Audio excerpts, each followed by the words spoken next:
This episode title is about the untold struggle. What they don't say about immigrants that are trying to make it. They told us to dream big, but they never told us how to survive the system. Welcome to the Global Icon Spotlight podcast, where we celebrate the real stories of immigrants in the diaspora, not the filtered ones, not the fairy tales, but the raw, honest journey of building legacy in a land that wasn't built for us. And my name is Bukola AOG. I remain your beautiful host. Today, I'm exposing the real hurdles immigrants face when trying to make it in a new country. Number one is finance, credit, housing, education, mental pressure. Because being an immigrant doesn't just come with dreams and aspirations, it comes with a lot of debt, doubt, dead ends, confusion, and the like. Number one, I like to talk about finance and credit. When I first arrived in the United States, I thought hard work, once I have my papers, hard work would just be enough. Just work, save, and grind. But no one told me that here in the system, your worth is tied to a number. Your worth is tied to your credit score. I didn't know what credit report was. I didn't know that no credit history meant I had to pay double for everything. Apartments, cars, even a phone plan. No one taught us that your credit is your currency in this country. But let me drop some gems for you today. Get a secured credit card, even if it's just $200. Make sure to pay your bills early as you can. Not on time, but early. Never use more than 30% of your available credit. Use apps like Credit Karma or Experian to track your credit score. It is very, very important because no matter how hard you work, if the system can't trust you, it won't open doors for you. It's as simple as that. Number two is housing. Do you ever feel embarrassed walking into a leasing office?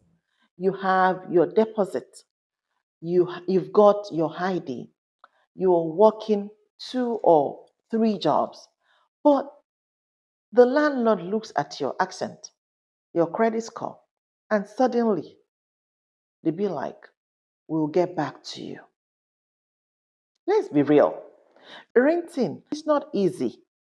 No credit, they want 2 months rent. No rental history, they want a guarantor. Foreign documents, sorry, we don't accept that. So here is how you can fight back. Build a rental profile with references, pay slips, and employer letters. Use community housing groups in your city, churches, cultural centers. Immigrant Facebook groups is another way for you to build capacity. Then start with roommates to save and build history. Also, don't be ashamed of your starting point. Be proud of your progress because actually you are learning on how to break through. And every step opens another door of breakthrough onto you. While others are picking majors, many of us were picking up second shift. Our families couldn't afford college. We had to work to survive. On top of that, no FAFSA, no green card, and no roadmap. But here is the truth. You don't need a 4-year degree to rise. You don't need to be a nurse like the clamor to rise. You need a strategy. Start a community college. It's cheaper, it's flexible. Apply for international student scholarship. Yes, they exist. Research it. They exist. International student scholarships. Enroll in online certifications in high demand fields like tech, real estate, or healthcare. Use free city ESL or GED programs if you have to. Never, never stop learning because education opened doors that also will not open. Also, let's talk about this mental pressure. It is real. It is a silent struggle. The pressure to send money home, the pressure to make it fast, to not look like a failure. Because back in my home country, people tend to quickly be like, send me 100K. How much is 100K? It's less than $100 anyways. They do not know what you have to go through to even make $20. So many immigrants are smiling in public, but crying themselves to sleep at night. Depression, anxiety, burnout, all this, they are very, very real. But we hide it behind strength and resilience because people at home cannot be calling you to cry on your shoulder and you are crying back at them. So one has to be strong, which is most of the time you abroad will have to be strong for the ones at home. To be strong for the ones at home. Hear me. You are not weak if you need help. You are human. I say that again. You are not weak if you need help. You are human. Find a faith community or a support group. Talk to someone, even a friend. Rest. Prioritize your rest. Your mental health matters more than your hustle. If something happens to you, the world will not stop. You are not just sent to survive, you were sent to thrive. So, to every immigrant watching or listening, I see you. My heart reach out to you and I pray for God to bless your hustle and open diverse doors of opportunity unto you in Jesus' name. You came here with nothing but a suitcase, a prayer, and a dream. And you've survived the systems that were never made for you. But you are still there, fighting, still rising.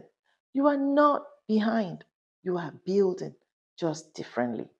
So here is your reminder build your credit, fight for housing. Don't stop learning, protect your mental space. And most of all, own your story. This is your time. This is your season. You are not just an immigrant, you are a global icon in the making. Share this episode with someone who needs hope and drop your flag, the flag of your country, in the comments and represent where you're from. And don't forget to follow the Global Icon Spotlight podcast because your story deserves to be told. Now, until next time, keep rising, keep building, and keep becoming.